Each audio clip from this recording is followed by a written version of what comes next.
Okay guys, so for Friday, lesson 1.6, this warm-up I pulled up, it might be a little hard to see unless you're on a desktop, but what I don't want you to do is actually solve for like X and Y and what these angles are. The purpose of this warm-up is I want you to stare at each one of these and write down what equation you would use to solve it. And so here's what I mean by that. There's some different things that we could be looking for. We know that if I have vertical angles, right, which are angles that are directly across from each other, that those things are congruent. And so if I have vertical angles, I can literally just take the one and set it equal to the other. Sometimes I don't have vertical angles, but what I might have is information about this one, and because they are a linear pair making a line, I can take that those two added together make 180. So we're trying to look for those kind of things. And the other thing to look at, particularly when there's X and Y, is that you would like to try and create equations that only use one letter, right? Because if you have X's and Y's, you're gonna end up needing like systems of equations and all that. So I just want you to take a quick glance. What is the first equation that you would write to help you solve these problems, okay? And so if you want to kind of drop that down to practice, cool. If not, whatever, it's not my grade, but that is something that you should probably practice. So if you want to pause the video.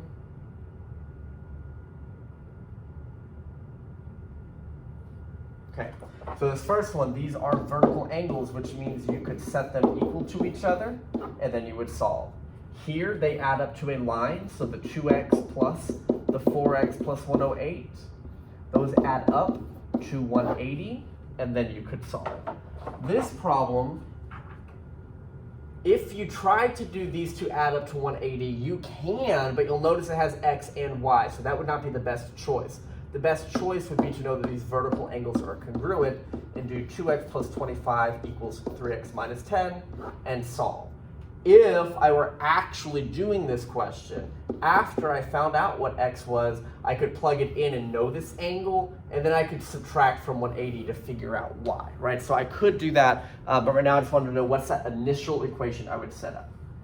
Here again, I see several places I could do 180 and I see vertical angles, but the vertical angles are the only ones using the same letter. So that is what I would have started with, solved for it, and then once I figured this one out, I could know that they add up to 180 when I already know what one of the letters is. Over here, I have 4 different combinations of things that add up to 180. I also have 2 different sets of vertical angles, but here, the only way that I can do this where they use the same letter are to focus on these two, so like the 2y plus 50 and the 5y minus 17 add up to 180. Totally separately, I would have to do the equation 7x minus, I think it says 248, plus the x plus 44 equals 180. One thing I want to point out, we kind of talked about this last video, you cannot assume that because this kind of looks like they're perpendicular that they are. We cannot assume that. If that symbol is not there or there's not something in the problem that says that, we can't know that. So for example, you would not be allowed to just put this one equal to this one, even though they kind of look like it. We don't know that, right? So there was that. And then lastly over here, let me see. I would probably, I was trying to focus on the lines, right? Like if I focus on this line, up here, of course, I'm missing 2 of the pieces, so that's not helpful. Over here, I see X and Y and a number, so I think that would not be the most helpful thing. Next, I'm going to start to stare at vertical angles. Like I have this skinny one as 2y, I don't know information about that. 3x minus 24, I don't know information about that one. But 5x plus 4, if I follow carefully those 2 lines, it is a vertical angle with 114, so I would use that as my starting point, and then I could continue to plug in and play around with the problem, okay? But again, half of the job in geometry is not just that you know how to do this algebra, but that you know which way to set it up, and you're not just guessing are those things equal or if those things are going to add to 180. We actually know, and we start there. Okay. So let's see what else we have in here. I think some of this is just some like vocabulary refresher, like look at the figure, name two acute vertical angles. When we name angles, they have to have 3 letters. The acute ones mean less than 90. So we're not just saying because this one looks acute, but because this is 48, I know that that's also 48, that I know they're acute, not just they look like it. So I could say, for example, AEB. And angle, let's say DEC. And of course you could have done like the B and the A in the opposite order, or the C and the D in the opposite order, but it would have needed to be referring to those 2 angles. Okay, the next problem, and this is the kind of thing that shows up on quizzes where you look at it, you read it, and your brain just starts going like, and then you just have to be like really careful with what it's saying and drawing what it's saying. Here it says that segment RS is perpendicular, or 90 degrees with, the segment ST. Also, the ray SV is the angle bisector. Okay, so there's too much information going on. So I am not going to be able to like start labeling things until I start getting this picture drawn. And the one thing that I know is that these 2 segments are perpendicular. I also notice that they share a letter. So let's say I have R, and I'm that segment with S. It says that ST is perpendicular. So S has to make, this segment is going to be 90 degrees. Now, there's no rule that says T needs to be above it or needs to be below it. As long as it's making 90 degrees, it's fine. I'm going to put it below it just because I have space to do it below. But it would have also been fine if you had written that above. So I've at least got 3 different letters down that I know for a fact must be there. Now I can try to make some more information. So SV, well, there's no V in here. So S like is V over here, here. Like V could literally be anywhere. But it says it's the angle bisector, or that it chops the angle in half of angle RST. Well, I see angle RST. So it's going to cut this angle in half. That means that V must be out this way somewhere, because it's cutting these in half. And if it is cutting in half, I will make those little swoosh marks to remind myself that these are congruent and not just kind of looks like it on accident. Like if I know that, I want to make the little marks to know that. This is now asking me what is the measure, so not where is the angle, but the measure. What is the value of TSV? TSV? Well, if I knew this whole thing was perpendicular, it was 90, and because it's being cut in half, I know that's 45. But the main reason I want to look at this is we need to get better and better about being able to create the diagrams. Otherwise, we're just going to stare at it, blink, and hope for the best, right? So that's why I wanted to look at that one. Another quick vocab refresher in regards to supplementary and complementary, and just being careful with my reading here. It says that the supplement of angle A is 140. What is the complement of angle A? So angle A, I don't know what that is, but I do know that its supplement is 140 degrees. I know that supplementary means to add up to 180. So if it adds up to 180, the original angle A is 40. We want to be careful. We don't want to write down 40 because that's not what it's asking. It's asking what is the complement, or what would make 90 degrees with it. Well, now that I know what A is, I can say that its complement is 50 degrees, because that would be the missing amount to make 90, right? So again, it's kind of playing with vocabulary. Classifying polynomials. So we just want to talk about what is a, well, it says classify polynomials. It really should say classify polygons. That's actually kind of funny. So I was like, wait, that's an algebra term. So classifying polygons, we're going to want to know, A, what is a polygon and what is not a polygon. We're going to give it different names, like possibly for how many sides it has, and then if there's any congruency in the sides or in the angles, that kind of stuff. Basically, a polygon is a closed shape with however many sides that you need, but of course, the smallest amount that will do that is a triangle with 3 sides, but it can have as many sides as it needs to as long as it's all connected. To me, there's formal definitions, but really what I want you to think about is like, what would make it not a polygon? A polygon cannot be curved. So any of these that have like a weird wiggly or like an oval circle, any part about that that's curved, that's not a polygon. If it's broken, that's not a polygon. If it has like a vertex in the middle of it, it almost looks like 2 separate shapes, not a polygon. Like, that's a polygon, but this combined shape is not a polygon. And also because this edge or this side goes on beyond this vertex, that is also why that's not a polygon, right? So I think just generally that we know what that is again from junior high. Some vocabulary words that you might not know or be super familiar with is if the polygon is convex versus concave. And concave, think of the word cave, is where like it sort of caves in, like it's like almost like it curves in. Sometimes you know, like makeup mirrors are like considered concave mirrors if they like bend in towards you, or convex if they like bend out this way. So a convex polygon is where there is no places where this pokes in. So like this would be considered convex. Even this would probably be considered like convex. What would be considered concave would be if all of a sudden it like has one set where it kind of pokes inward. Like that here, if that's where these vertices were, that would be considered concave. So the whole thing doesn't have to do it, but if any part of it is doing it, that's what's going to be considered concave. So you can have it happening a whole bunch of times, or you can have it as happening one time. If it's happening even one time, that's what's going to be considered a concave. So concave have those little pushed in parts, convex doesn't.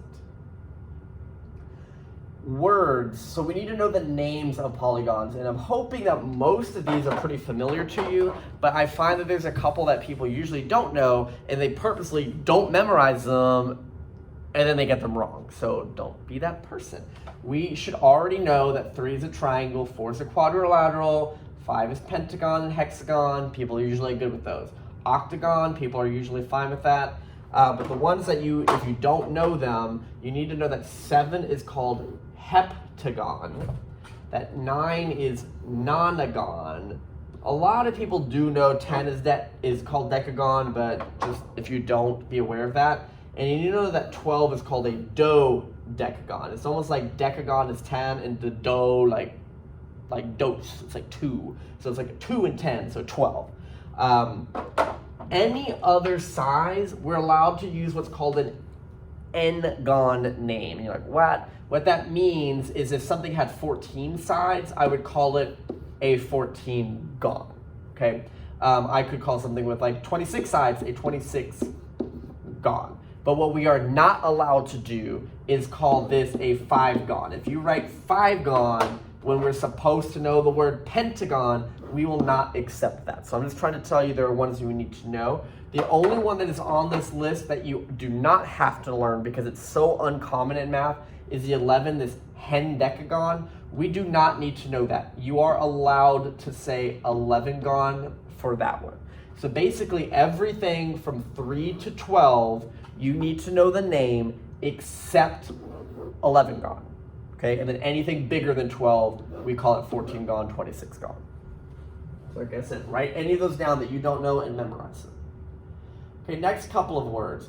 Equilateral, you've probably heard this with like a triangle, like an equilateral triangle. It's like that 60, 60, 60, all 3 sides are the same. Equilateral means that all the sides are congruent of any amount of shape. Now, sometimes, like let's say, like a square would be an example where all 4 sides are the same. But we could even tilt that into what's called a rhombus, and all 4 sides are still the same. We could have something that's like a pentagon, 1, 2, 3, 4, 5. If I draw it carefully, where all sides are the same. Okay, that's what's the requirement to be equilateral. It's possible, like let's say like a star shape, if I'm really careful with my star, and I might not be. If I draw this very carefully, all of these could have been drawn where they were congruent, right? So this would be an example of like a convex, because all of them are, well, there's nowhere where it's like poked in. So this is concave, and this would be convex. That would still be considered convex and convex. Equiangular is when all of the angles are the same inside. So like for example, this square up here that I drew that was equilateral happens to also be what's called equiangular because all of those are 90. But for example, here, all four sides were the same, but you'll notice like this angle is way more open and obtuse than this acute angle. So just because the sides are the same does not mean by guarantee that the angles are. Okay, so I want you to kind of separate that in your head, because the equilateral triangle, where all three sides were the same, would also happen to have been equiangular. We just probably didn't focus on that vocabulary. Okay, so if all of the angles, so maybe I'm trying to think of an example where all of the angles are the same, but the sides aren't. And the only one that jumps to my head right now is a rectangle, so I'm going to draw that. Where this one, all of these angles are congruent at 90, however, not all four sides of that are exactly congruent to each other. So that would be an example that is only equiangular. And then what we call regular is if it's both of those things. So if all of the sides and all of the angles are perfectly congruent, it's called regular. I tend to think of regular as like the textbook example of these shapes. So like a perfect square, a perfect pentagon, a perfect hexagon. These are what we would call the regular versions, where all six sides are the same, all of these obtuse angles all the way around are the same. Okay, because I can absolutely draw something with six sides, 1, 2, 3, 4, 5, 6, and it doesn't look like what you would call normally a hexagon, but regular is probably, like I said, it's like that textbook picture you have in your head of a hexagon. All right, so let's just practice some of these names. They want me to say, is it convex or concave? Tell me how many sides it has, and is it called regular or irregular? So how many sides does it have? 4. That means this is called a quadrilateral. Probably spelling that wrong, quadrilateral. You know, we could go get it back from above if we needed to. This would be convex because there's no place where like the vertices are like poked in, and this would be considered irregular because not all of the sides are congruent and none of the angles appear congruent. Like I can tell that looks more acute, that looks more obtuse. One more. This one, let's see how many sides does it have. 1, 2, 3, 4, 5, 6, 7, 8, 9. 9 is a nonagon. That is one that you have to have memorized. So you can't just call that n-gon and be like, nope, you're supposed to know that word. So nonagon. And for the nonagon, here this is concave because there are several places where it's pushed in. So this is concave. And we would also call this irregular because even though, like, let's say 1, 2, 3, 4, 5 of them are the same, not all of them are the same. Okay, and the very last thing that we want to point out is some basic perimeter area things that you must know walking into this class that we would never give you in a quiz or a test, but you would need to know how to do them. I don't love all these different random perimeter formulas because to me, perimeter just means add all of the sides. I don't care what shape it is, you're just adding all the sides up. Okay, now there's no such thing as a perimeter of a circle because it's round and doesn't have sides, but what's kind of like the perimeter is the circumference, which is 2 times pi times radius. Area formulas we should know: a triangle is 1/2 base times height. A square, you can think of it as the same formula of a rectangle, length times width. It just happens to be the same number, so sometimes they write it as side squared, but really it would be the same answer if we did length times the same length. And then here, area of a circle is pi r squared. It's really just making sure you know the difference between this one that's radius squared, whereas this one is like the 2 multiplied by the radius because those are going to be different values. Okay, but that's really the point of this lesson, is to make sure you know those vocabulary words, make sure you memorize any of these formulas and any of those words that you might not have known. But other than that, here is the homework assignment that goes with that on these pages. Here's the questions. There is a quiz on Monday. You'll notice that I don't believe it should not include anything from the 1.6 today, because the quiz always just covers the things from the day, not the day right before, but anything before that. And then keeping in mind that your test is next Friday, which means that chapter worksheet is due Thursday. If you have questions about any of those problems or just what that is, definitely get on that. Okay, have a good one.